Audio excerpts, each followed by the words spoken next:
Hi hello പ്രീതാസ് വ്ലോഗിലേക്ക് സ്വാഗതം. ഇന്ന് ഞാനിവിടെ ശ്രീകൃഷ്ണ ജയന്തി ദിവസത്തിലെ കുറച്ച് വിശേഷങ്ങളൊക്കെ നിങ്ങളുമായിട്ട് പങ്കുവയ്ക്കാമെന്ന് കരുതി. തലേ ദിവസം തന്നെ വിളക്കെല്ലാം കഴുകി റെഡിയാക്കി വെച്ചിട്ടുണ്ട്. കുറച്ച് തുളസിയില പറിച്ച് വെച്ചിട്ടുണ്ട്, കുറച്ചധികം തുളസിയില പറിച്ച് വെച്ചിട്ടുണ്ട്. മാലയൊക്കെ കെട്ടുന്നതിന് വേണ്ടിയിട്ടാണ്, കൃഷ്ണന് ചാർത്തുന്നതിനും അമ്പലത്തിൽ ഒരു മാല കെട്ടിക്കൊണ്ട് പോകുന്നതിനൊക്കെ വേണ്ടിയിട്ട് കുറച്ചധികം തുളസിയില പറിച്ച് വെച്ചിട്ടുണ്ട്.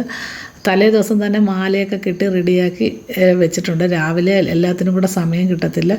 ഇപ്പോൾ സമയം 5 മണി 5:10 കാണും. ഞാൻ 4:45 എഴുന്നേറ്റ് കുളിച്ചൊക്കെ റെഡിയായിട്ട് വന്നപ്പോൾ 5:10 ആയി കാണും.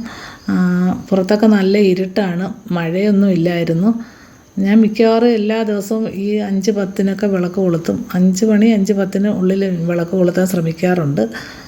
രാവിലെ നമുക്ക് എഴുന്നേൽക്കുന്നതിനൊരു മടിയുണ്ടെങ്കിലും പെട്ടെന്ന് കുളിച്ചൊക്കെ റെഡിയായി കഴിഞ്ഞാൽ പിന്നെ പെട്ടെന്ന് കാര്യങ്ങളൊക്കെ അങ്ങ് നടന്നോളും കേട്ടോ. എന്നിട്ട് രാവിലെ എഴുന്നേൽക്കാൻ മടിയുള്ള ആൾക്കാരൊക്കെ എല്ലാ ദിവസവും അടുപ്പിച്ച് കുറച്ച് ദിവസം ഒന്ന് എഴുന്നേറ്റ് നോക്കണം. അപ്പോൾ നമ്മൾ ആ സമയമാകുമ്പോൾ തനിയെ അങ്ങ് ഉണർന്നിട്ട് പിന്നെ നമ്മൾ ഉറക്കവും വരത്തില്ല. പിന്നെ എണീറ്റ് കുളിച്ച് റെഡിയാകുമ്പോഴത്തേക്കിന് അതൊരു നല്ലൊരു പോസിറ്റീവ് എനർജി കിട്ടും. ഞാൻ ഈ സമയത്ത് മിക്കവാറും വിളക്ക് കൊളുത്തുന്നത് എന്താണെന്ന് വെച്ചാൽ, എനിക്ക് കുറച്ച് നേരം നാമം ചെല്ലണം. അതിന് കുറച്ച് സമയം കിട്ടണമെങ്കിൽ ഈ സമയത്ത് വിളക്ക് കൊളുത്തി പറ്റുള്ളൂ. വിഷ്ണു സഹസ്രനാമവും ലളിത സഹസ്രനാമമൊക്കെ ചെല്ലണമെങ്കിൽ ഒരു അരമണിക്കൂറിൽ കൂടുതൽ വേണം.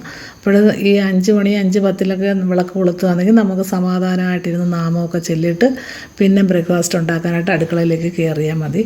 അപ്പോൾ എല്ലാവരും മടിയൊക്കെ മാറ്റി രാവിലെ എഴുന്നേൽക്കാൻ ശീലിക്കണം. ഇന്ന് കൃഷ്ണൻ്റെ പിറന്നാളായതുകൊണ്ട് ഇന്ന് ഞാൻ പാൽപ്പായസവും മുട്ടായിയുമാണ് ഭഗവാന് നേദിച്ചേക്കുന്നത്. പിന്നെ നെയ്വിളക്ക് കൊളുത്തി വെച്ചിട്ടുണ്ട്. തുളസിമാല കൃഷ്ണനും ഗുരുവായൂരപ്പനും ചാർത്തിയിട്ടുണ്ട്. പിന്നെ മഞ്ഞപ്പട്ട് ഉടയാട ചാർത്തിയിട്ടുണ്ട്. പിന്നൊരു തോർത്ത് ഇങ്ങനെ തോളയിടുന്ന ഒരു മുണ്ടും വാങ്ങി സമർപ്പിച്ചിട്ടുണ്ട്.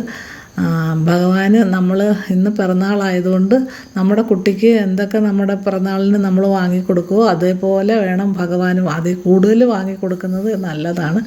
ഞാൻ എല്ലാ വർഷവും ഇങ്ങനെയൊക്കെ വാങ്ങിക്കൊടുക്കും. അവിലും സമർപ്പിക്കാറുണ്ട്. അവിൽ ഞാൻ അമ്പലത്തിൽ കൊണ്ടുപോകാൻ വേണ്ടി വാങ്ങി വെച്ചിട്ടുണ്ട്. ഇന്നത്തെ ബ്രേക്ക്ഫാസ്റ്റ് ഇഡ്ഡലി സാമ്പാറാണ്. ഇഡ്ഡലി സാമ്പാറാകുമ്പം പെട്ടെന്ന് ഉണ്ടാക്കി വെച്ചിട്ട് നമുക്ക് അമ്പലത്തിലൊക്കെ പോകാൻ പറ്റുമല്ലോ. അതുകൊണ്ട് ഇഡ്ഡലി സാമ്പാറിന് ആക്കാമെന്ന് കരുതി. മിക്കവാറും ഞാൻ ഇതേപോലെ എളുപ്പം പോകേണ്ട എന്തെങ്കിലും കാര്യങ്ങളുണ്ടെങ്കിൽ അന്ന് ഇഡ്ഡലിയും സാമ്പാറും ആക്കും. അതാകുമ്പോൾ എളുപ്പം ജോലി തീർത്തിട്ട് നമുക്ക് പോകാമല്ലോ. അപ്പവും ദോശയൊക്കെ ആണെങ്കിൽ പിന്നെ അതിൻ്റെ കൂടെ നിൽക്കണമല്ലോ. ഇതാകുമ്പോൾ പെട്ടെന്നാവും. പിന്നെ കഷ്ണങ്ങളൊക്കെ മഞ്ഞളും ഉപ്പുമൊക്കെ ചേർത്ത് കുക്കറിൽ വേവിക്കാൻ വെച്ചിട്ടുണ്ട്. കുക്കറിൽ 2 വിസിൽ കേൾക്കുമ്പോൾ പെട്ടെന്ന് സാമ്പാറാവുമല്ലോ. അതുകൊണ്ട് പിന്നെ എളുപ്പമുണ്ട്.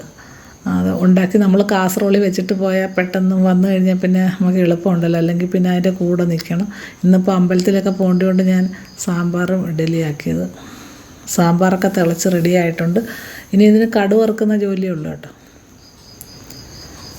കടുക് വറുത്തും കൂടി ഇട്ട് കഴിഞ്ഞാൽ റെഡിയായി. പിന്നെ ഇനി ചായയും കൂടി ഇടണം. ചായ പിന്നെ വന്നിട്ടിട്ടാൽ മതി. സാമ്പാർ ഇഡ്ഡലി റെഡിയാക്കി വെച്ചിട്ട് പോയാൽ പിന്നെ നമുക്ക് ഇന്ന് അമ്പലത്തിലൊക്കെ ഭയങ്കര തിരക്കായതുകൊണ്ട് ഒരുപാട് താമസിച്ചേ തിരിച്ചു വരാൻ പറ്റുള്ളൂ. അപ്പോൾ ബ്രേക്ക്ഫാസ്റ്റ് റെഡിയാക്കി വെച്ചിട്ട് പോകാമെന്ന് കരുതി. രണ്ട് അമ്പലം ഉണ്ട്. അത് 2 അമ്പലത്തിലും പോയിട്ട് വരുമ്പോഴത്തേനും കുറച്ച് സമയം എടുക്കും. അങ്ങനെ ഇഡ്ഡലി സാമ്പാർ റെഡി ആയിട്ടുണ്ട്. പിന്നെ ഇത് ഞാനും എൻ്റെ കൃഷ്ണൻകുട്ടനും കൂടെ ചേർന്നുള്ള ഫോട്ടോഷൂട്ടാണ്. കുറച്ച് ഫോട്ടോ ഒക്കെ എടുക്കാൻ നോക്കിയതാണ്.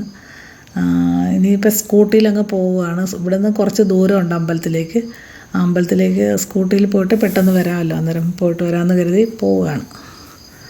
പിന്നെ അമ്പലത്തിലേക്ക് പോയിട്ട് വന്നപ്പോഴത്തേന് 10-10:30 മണിയായി.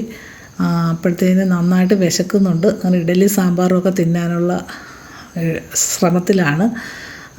നിങ്ങളും കൃഷ്ണാഷ്ടമി രോഹിണിയായിട്ട് അമ്പലങ്ങളിലൊക്കെ പോയി കാണുമെന്ന് കരുതുന്നു. നിങ്ങളൊക്കെ എങ്ങനെ അഷ്ടമി രോഹിണി ആഘോഷിച്ചതെന്നും കണ്ട കാഴ്ചകളും ഒക്കെ കമൻറ്റുകളായിട്ട് എഴുതണം.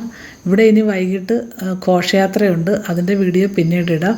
തൽക്കാലം നിർത്തുന്നു.